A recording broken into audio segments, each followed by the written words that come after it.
أنا ناطرة محمد يلي حبوه الناس، محمد زيلعي، تفضل. نحن على الهوا وأحلى شيء فينا إنه عفويين. أهلا وسهلا فيك. طيب إن شاء الله. بتعرف في ناس كثير ناطرين يشوفوك اليوم؟ والله الحمد لله. عندك جمهور كثير حلو بالسعودية، ما شاء الله كبير. الحمد لله، في السعودية ما شاء الله، كمان بالخليج كله. الحمد لله. محمد، أنت من الأصوات الحلوة الواعدة وفي أمال مبنية عليك، يعني أنا بعرف إنه يعني بانين أمال على صوتك. هيدا الشيء بخوفك؟ هيدا الشيء بتعمل حساب خطواتك؟ شو أول شيء بتعمله لحتى تقدر تشغل هالمسؤولية كلها؟ والله يعني كل ما الإنسان تقدم في مسيرته يعني أكيد الموضوع يصير صعب عليه أكثر. لأن الحمد لله إذا يكون في البداية ناجح تمام لازم يحافظ على النجاح ولا راح يطيح. فالحمد لله انه في الالبوم الاول، في الالبوم الثاني، وان شاء الله الالبوم الثالث انه ربي يوفقنا، والحمد لله رب العالمين، محبه من ربي يعني. اليوم انت بمهرجان على هوا لبنان، في تكريم للفن اللبناني طبعا، وكمان رح يكون في حضور لكل الدول العربيه طبعا، لكل الفنون على مسرح هالمهرجان. بهمك بالاول تعرف من بعد ما تغني وصلتك براي المطربين او النقاد او براي الجمهور كيف كانت؟ شو بهمك بمسيرتك بالبدايه؟ راي المحترفين ولا بس احساس الجمهور؟ والله المحترفين طبعا ما نستغنى عنهم، بس اهم شيء الراي الاول والاخير للجمهور طبعا. يعني المحترفين يعني هم اساتذه لنا وكل شيء ونتعلم منهم كثير. بس انه الجمهور اذا حب انسان حتى لو كان يعني في البدايه شويه يعني ما في خبره، يعني معليش انا اتكلم عن نفسي انه ما ممكن كان يصير في اخطاء طبيعي. بالضبط اي فنان يصير مع كذا. ففي النهايه الجمهور هو اللي يحكم. بتعرف مهرجان الدوحة دايما بيفسح المجال لمواهب حلوة شابة وجديدة لتطل من المسرح ويكون عندها خطوة بتعلم بحياتها. يعني أنت اليوم مبتدي كمان من مهرجان كتير كبير. عادة بس يطل الموهوب بأول إطلالته إذا كان شوي بذكرنا أو عنده شيء شبه بطريقة ما بفنان مخضرم موجود أو بنجم كبير، دايما النجم بحس انه ما بده يدعم. العكس صار معك. يعني النجم راشد الماجد نحن بنحييه احتضنك، ما عتم عليك. الحمد لله. صحيح؟ بالضبط. خبرنا شوي عن علاقتك براشد.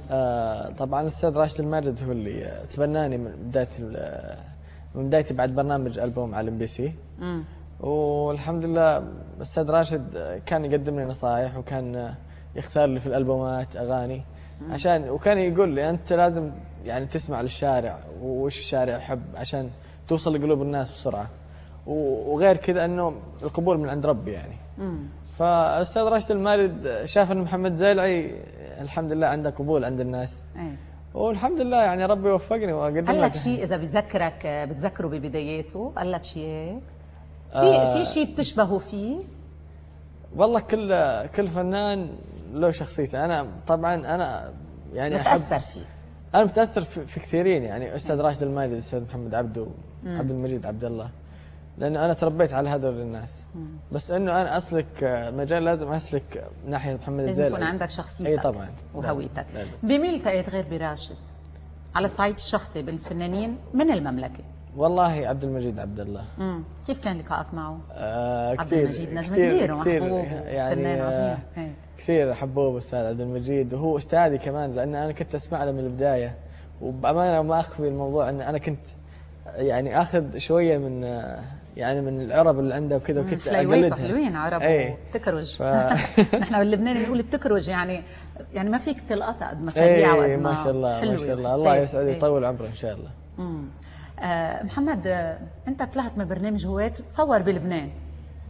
اكيد اخذ من النفس اللبناني شيء. طبعا. غني لنا لبناني. الحين والله عشان اي شيء هيك بيخطر على بالك. معقول تقول لنا لا؟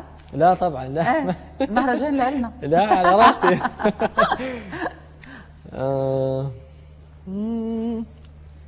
سألوني الناس عنك يا حبيبي، كتبوا المكاتيب وأخذها الهوى، بيعد علي لا لا لا حبيبي، تا أول مرة ما بنكن سوا.